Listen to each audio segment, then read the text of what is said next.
When people imagine extreme wealth, they usually picture flashy yachts, red carpet arrivals, and social media moments designed to be seen.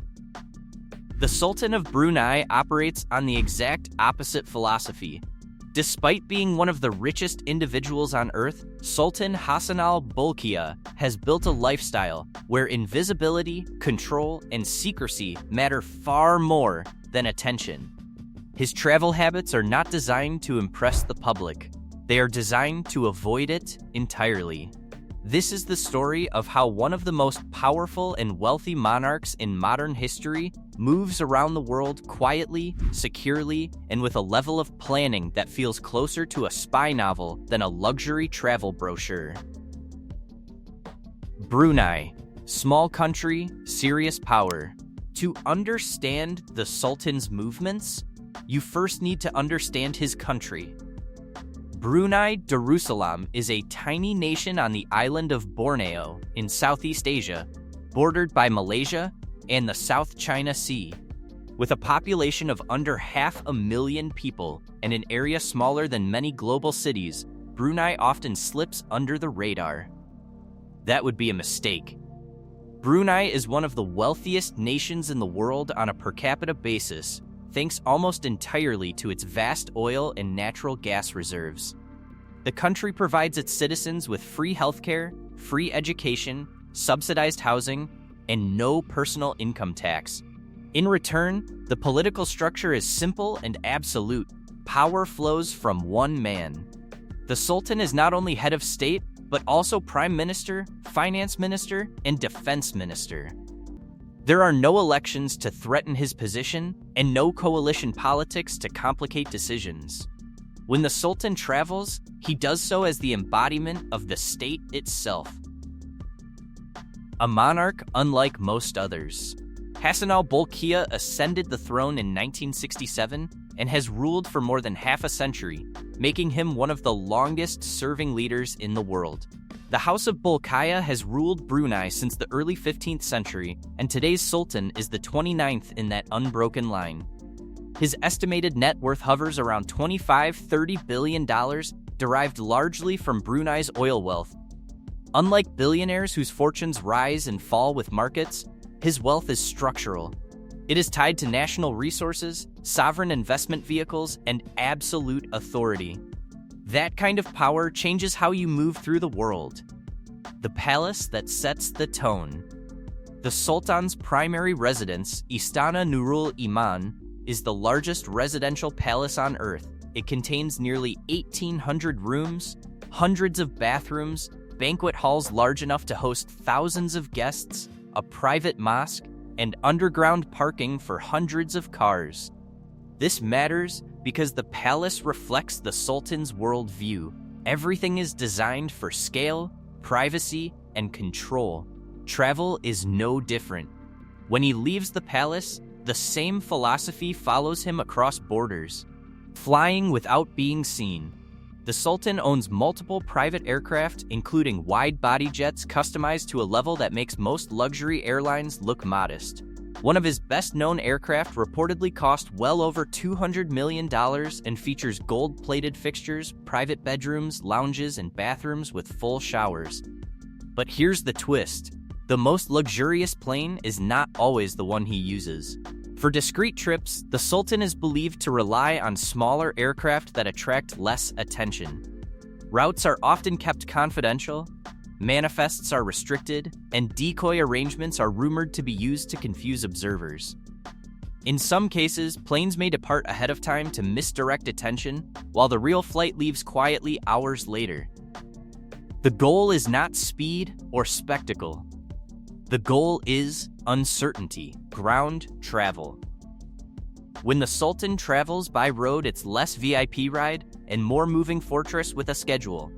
The moment his convoy rolls out, everything becomes choreography, advanced teams sweep routes, intersections are controlled, and the timing is so tight it can feel like the city is temporarily rewritten around him. Armored vehicles aren't optional, they're the baseline. And it's not just one motorcade either. In many high-security movements, there are multiple vehicles that look identical, sometimes moving in staggered patterns or using alternate routes. so no one can confidently say, that one is him. What makes it even more interesting is the contrast.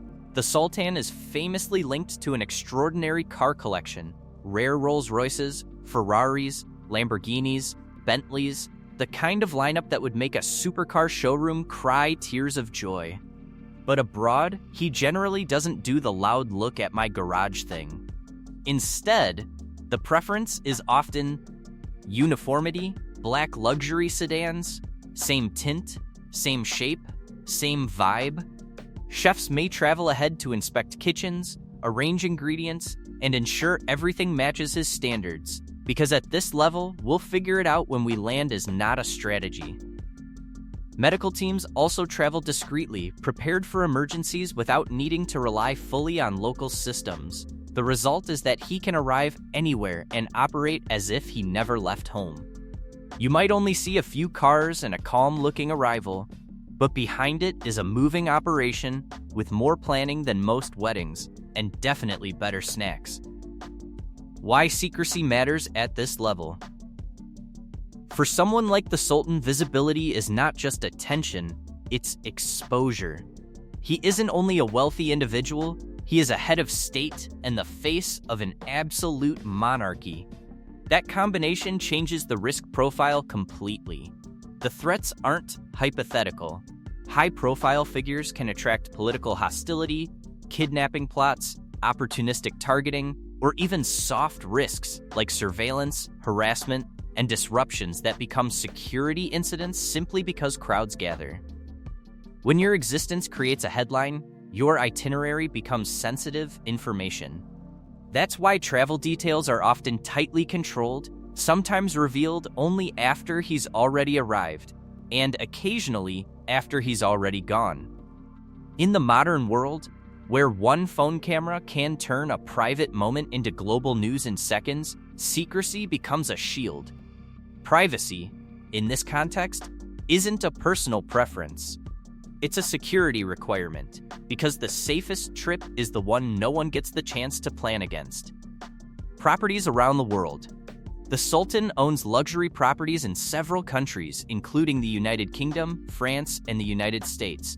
These residences are designed to function as secure micro-palaces, complete with private security systems, restricted access zones, and self-contained accommodations.